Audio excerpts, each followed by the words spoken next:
Hi, this is Peter from the DJ Podcast. In today's video, we'll be looking at the cue function on a DJ mixer.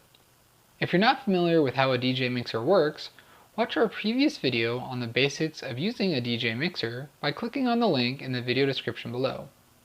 So on every mixer, you're going to have a cue button for each channel, and most of the time they're found directly above the channel faders. As you can see, mine are here. When you turn the cue buttons on, they'll usually have a light. In this case, mine have a ring around the button themselves that indicate when the cue buttons are active. By pressing the cue button, you can listen to the audio coming into the mixer channel, even when the fader is all the way down at the bottom. This will allow you to preview the track that you want to play next, while only you can hear it in your headphones. Now, all DJ mixers will have a volume control for your headphones, so you can adjust the volume of how loud you're going to be listening to everything. But depending on what mixer you're using, you'll have different additional controls over how the cue function works. So on my mixer, the Allen & Heath Zone 42, there are two controls that affect what I hear in my headphones. The first is going to be right here, and that is the mix knob. Now this adjusts how I hear the cued audio in my headphones. If I turn the knob all the way to the left, I'm only going to hear the audio that is coming through the cued channel. However, as I move it to the right, it's going to give me a mix of the cued channel audio and what is going out of the master output. The second option that I have, which is usually found on more expensive mixers, is the split cue function. So I can go ahead and press on the split cue button, and that will enable it. If I press the split cue button, my mixer will send out two mono signals to my headphones instead of one stereo signal. One ear will be able to hear the cued audio channel, while the other will hear the mix that is going out of the master output.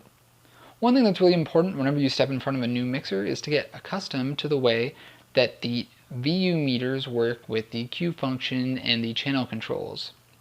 So just to go over what I talked about in a previous video, the VU meters, which are on the channels as seen here, as well as in the top right for the master output, will display the audio level of the signal that is either coming into the mixer or going out of the mixer. Now on my mixer, if I go ahead and play a track, you'll see that the channel VU meters light up to display the level of the audio that's coming into the mixer. The only way to change this would be to use the gain knob, which on my mixer is called level.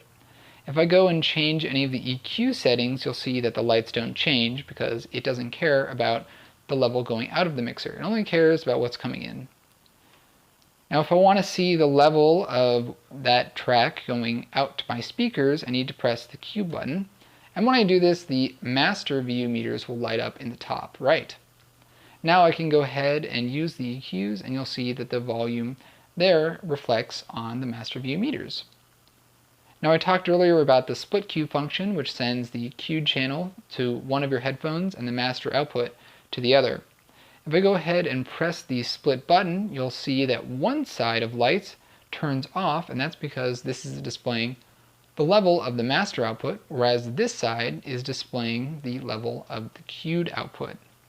It's really important that you understand how the cue function works alongside the VU meters, because if you don't, then you might be distorting the audio by pushing it out too hard and being too loud without even realizing it. If you'd like to see more videos of this kind, please subscribe at youtube.com/thedjpodcast or at thedjpodcast.com. Thanks for watching.